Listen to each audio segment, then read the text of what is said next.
जय श्री राधे कृष्ण। श्रीकृष्ण बार्ता चैनेले आपनादेर हार्दिक स्वागतम एवं सश्रद्ध प्रणाम। आशा करछि राधा रानीर कृपाय सकलेई भालो आछेन। सामनेई एगिये आसছে एकादशी व्रत, पवित्र रूपिणी एकादशी व्रत। এই পবিত্র রূপিণী একাদশী ব্রত কবে পালন করতে হবে? 4 আগস্ট নাকি 5ই আগস্ট? সংকল্প কখন করতে হবে? সংকল্প মন্ত্র কি? ব্রতের আগের দিন কী কী কাজ করতে হবে, ব্রতের দিন কী কী কাজ করতে হবে এবং ব্রতের পরের দিন কী কী কাজ করতে হবে, ব্রতের দিন কোন কোন কাজ করা উচিত নয়, পবিত্র রূপিণী একাদশী পারণ কবে কখন কিভাবে করতে হবে, পারণ মন্ত্র কি, এইসব বিষয় নিয়েই আমাদের আজকের আলোচনা। আপনাদের কাছে আমার বিশেষ অনুরোধ, আপনারা প্রথম থেকে শেষ পর্যন্ত আমার পাশে থেকে সম্পূর্ণ ভিডিওটি দেখবেন। ভালো লাগলে অবশ্যই একটা লাইক করবেন। আপনার একটা লাইক আমাকে আরও বেশি বেশি ভিডিও পোস্ট করতে উৎসাহী করবে। আর ভিডিওতে কোনো ভুল ত্রুটি থাকলে কিংবা কোনো প্রশ্ন থাকলে অবশ্যই কমেন্ট বক্সে কমেন্ট করে জানাবেন। আর যারা আমার চ্যানেলের নতুন দর্শক এখনও চ্যানেলটিকে সাবস্ক্রাইব করেননি, তাদের কাছে আমার বিনীত অনুরোধ, প্লিজ একটা সাবস্ক্রাইব করে দেবেন। এতে আপনার একটু সময় নষ্ট হবে না, অর্থও নষ্ট হবে না, কিন্তু আপনাদের একটা সাবস্ক্রাইব এই চ্যানেলটিকে আরও অনেক দূর এগিয়ে যেতে সাহায্য করবে। অর্থাৎ আপনাদের ভালোবাসা, সহানুভূতি, সাহায্য আমার এগিয়ে চলার পথেও। শুরু করছি আজকের আলোচনা। পবিত্র রূপিণী একাদশী বা পবিত্র একাদশী বা পুত্রদা একাদশী। পবিত্র রূপিণী একাদশী পালন করতে হবে ইংরেজি 5ই আগস্ট 2025 মঙ্গলবার, বাংলা 19শে শ্রাবণ 1432। কারণ দশমী তিথি ছাড়বে 4 আগস্ট সোমবার দিবা 10টা বেজে 8 মিনিটে, আর একাদশী তিথি ছাড়বে 5ই আগস্ট মঙ্গলবার দিবা 11টা বেজে 44 মিনিটে। অর্থাৎ 4 আগস্ট সোমবার দিবা 10টা বেজে 8 মিনিট থেকে 5ই আগস্ট দিবা 11টা বেজে 44 মিনিট পর্যন্ত একাদশী তিথি থাকবে। তাই 5ই আগস্ট মঙ্গলবার, বাংলা 19শে শ্রাবণ 1432 পবিত্র রূপিণী একাদশী পালন করতে হবে।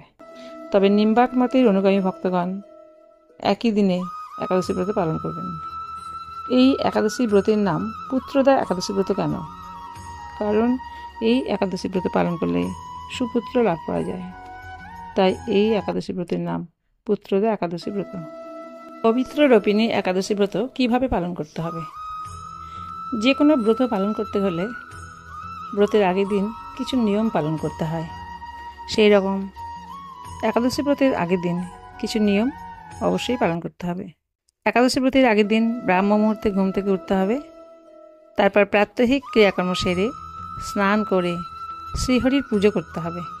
তবে চুল, দাড়ি বা নখ বড় বড় থাকলে সেগুলো আগের দিন কেটে পরিষ্কার করে নিতে হবে। কোনো পরিশ্রমের কাজ থাকলে আগের দিন সেই কাজ করে রাখতে হবে। কারণ একাদশী ব্রতের দিন পরিশ্রমের কাজ করলে ব্রত পালন করতে অসুবিধা হতে পারে। ব্রতের আগের দিন সংযম করতে হবে বা নিরামিষ আহার গ্রহণ করতে হবে। সন্ধ্যের সময় শ্রীহরির কাছে একাদশী ব্রতের সংকল্প করতে হবে। সংকল্প মন্ত্রটি হচ্ছে একাদশাং নিরাহারাঃ স্থিত্বা অহম অপরে হহনে ভোক্ষা মে পুণ্ডরিকাক্ষা শরণাং মে ভাবাচ্যুত। এর অর্থ হচ্ছে, আমি একাদশীতে উপবাসপূর্বক পরদিন আহার করব। হে পুণ্ডরিকাক্ষ, হে অচ্যুত, আপনি আমার শরণস্থান হন। অর্থাৎ পরদিন একাদশী ব্রত পালন করতে গিয়ে কোনো অসুবিধা যাতে না হয়, কোনো বাধা বিপত্তি যাতে না আসে, একাদশী ব্রত যাতে সুষ্ঠুভাবে পালন করতে পারা যায়, সেই জন্য শ্রীহরির নিকট প্রার্থনা করতে হবে।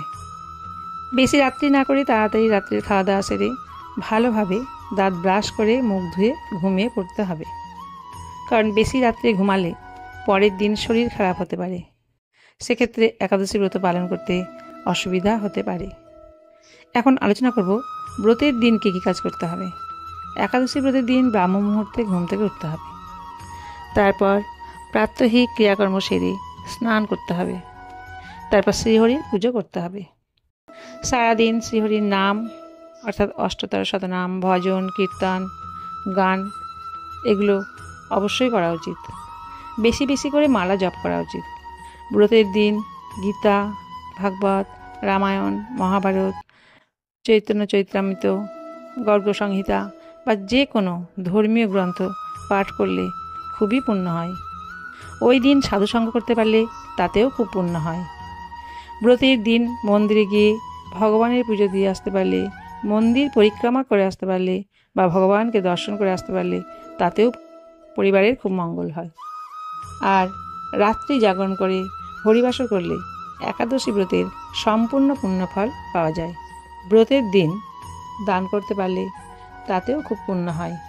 গরিব ব্রাহ্মণ বা গরিব মানুষকে অর্থ, বস্ত্র কিংবা অন্ন যা কিছুই দান করা যাক, সেটাই পুণ্যফল লাভ করতে সহায়তা করে। এখন আলোচনা করব একাদশী ব্রতের উপবাস কীভাবে করতে হবে।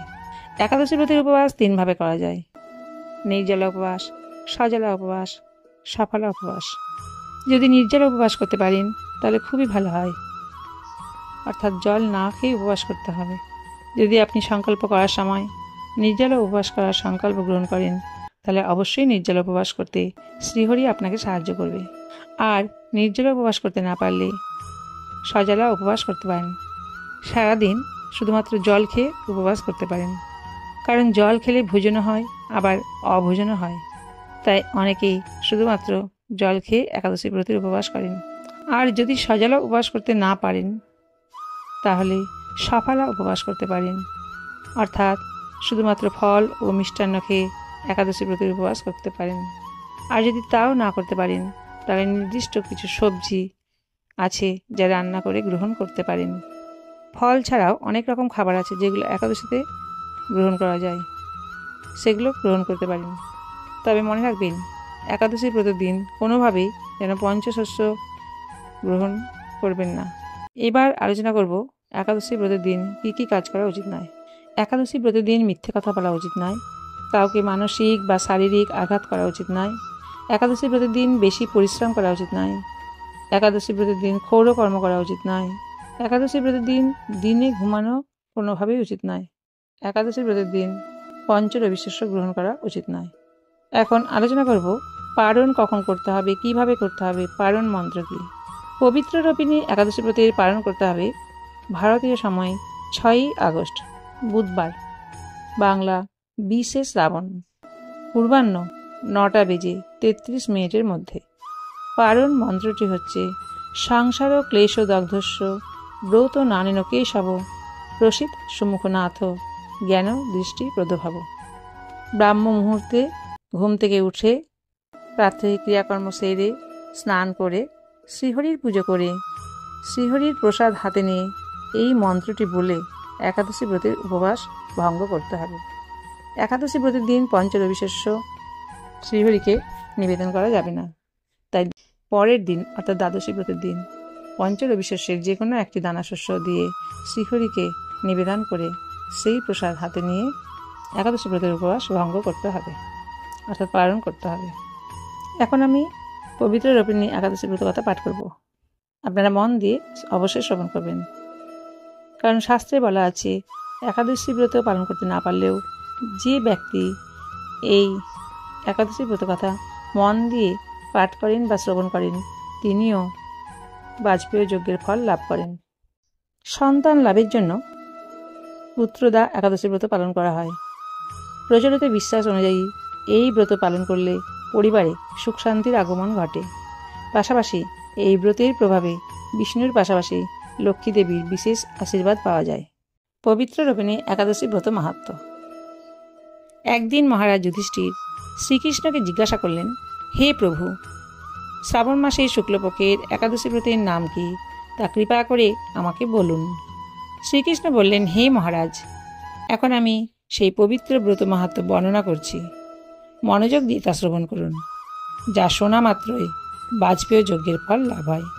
অতএব আপনারা বুঝতেই পারছেন, পবিত্র রোপিণী একাদশী ব্রতের মাহাত্ম্য শ্রবণ করলেই বাজপেয় যজ্ঞের ফল লাভ হয়। তাই আপনাদের কাছে বিশেষ অনুরোধ, শত কাজের মাঝেও একটুখানি সময় বের করে নিয়ে এই পবিত্র রোপিণী একাদশী ব্রত কথা শ্রবণ করবেন। প্রাচীনকালে দাপর যুগের শুরুতে মহিজিৎ নামে এক বিখ্যাত রাজা ছিলেন। তিনি মাহিষ্মতি নগরে রাজত্ব করতেন। কিন্তু দুঃখের বিষয় এই যে তার মনে বিন্দুমাত্র শান্তি ছিল না, কেননা তিনি ছিলেন অপুত্রক। পুত্রহীনের ইহলোক পরলোক কোথাও সুখ হয় না। এই রূপ চিন্তা করতে করতে বহুদিন কেটে গেল, কিন্তু তবুও পুত্রমুখ দর্শনে রাজা বঞ্চিতই রইলেন। নিজেকে অত্যন্ত দুর্ভাগা মনে করে রাজা চিন্তাগ্রস্ত হলেন।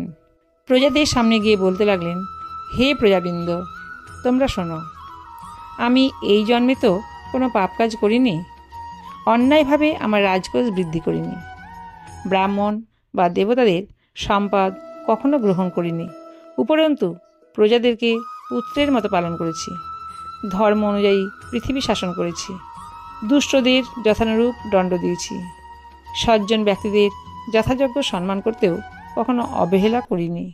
তাই হে ব্রাহ্মণগণ, এই প্রকার ধর্মপথ অবলম্বন করা সত্ত্বেও কেন আমার পুত্রলাভ হলো না, তা আপনারা কৃপা করে অনুসন্ধান করুন।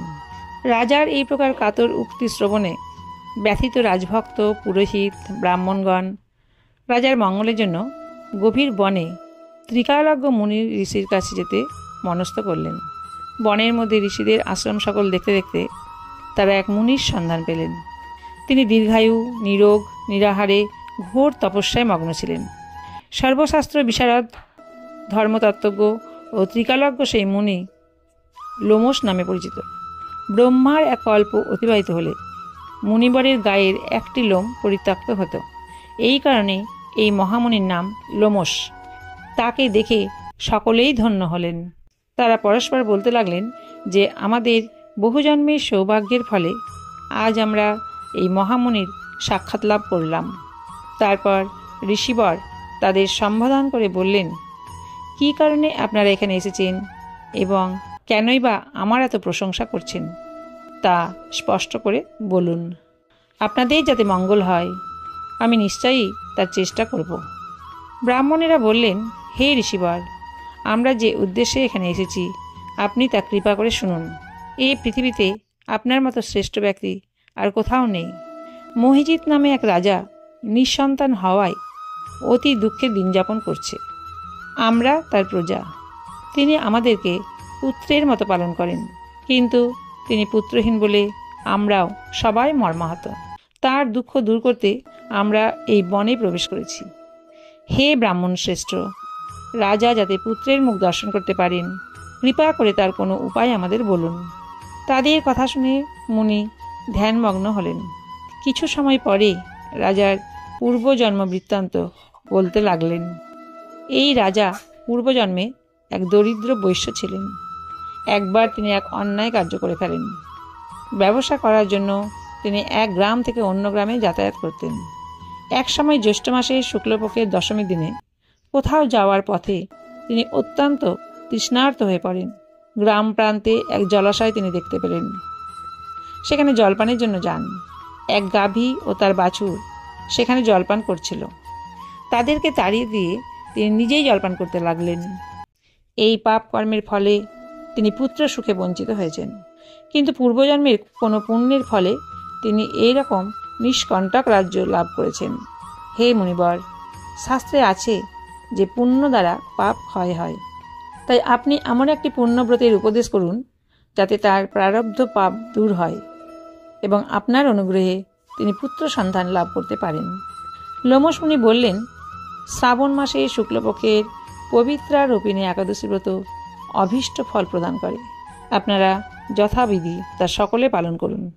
লোমশ মুনির উপদেশ শুনে আনন্দ চিত্তে গৃহে প্রত্যাবর্তন করে তারা রাজাকে সকল কথা জানালেন। তারপর সকলে মিলে মুনির নির্দেশ অনুযায়ী ব্রত পালন করলেন। তাদের সকলের পুণ্যফল রাজাকে প্রদান করলেন। সেই পুণ্য প্রভাবে রাজমহিষী গর্ভবতী হলেন। উপযুক্ত সময়ে বলিষ্ঠ সর্বাঙ্গ সুন্দর এক পুত্র সন্তানের জন্ম দান করলেন। ভবিষ্যোত্তর পুরাণে এই ব্রত মাহাত্ম্য বর্ণনা করা হয়েছে। এই ব্রত যিনি পাঠ বা শ্রবণ করবেন তিনি সমস্ত পাপ থেকে মুক্ত হবেন এবং পুত্র সুখ ভোগ করে অবশেষে দিব্যধাম প্রাপ্ত হবেন। এতক্ষণ আমরা পুত্রদা একাদশী ব্রত সম্বন্ধে আলোচনা করলাম। ভিডিওটি যদি আপনাদের ভালো লাগে তাহলে প্লিজ একটা সাবস্ক্রাইব করে পাশের ঘন্টাটি বাজিয়ে দিন, তাহলে নতুন কোনো ভিডিও আপলোড করলে সবার আগে আপনার কাছে সেটি পৌঁছে যাবে। আর বেশি বেশি করে শেয়ার করে দিন, যাতে অন্যরাও এই একাদশী ব্রতের মাহাত্ম্য শ্রবণ করে পূর্ণ ফল লাভ করেন। অবশ্য আপনি যতজনকে শেয়ার করবেন, যতজন এই একাদশী ব্রত মাহাত্ম্য শ্রবণ করবেন, তাদের পুণ্যের ভাগীদার আপনিও হবেন। আর কমেন্ট বক্সে অবশ্যই লিখে দিন রাধে কৃষ্ণ। সবাই ভালো থাকুন, সুস্থ থাকুন। রাধে রাধে।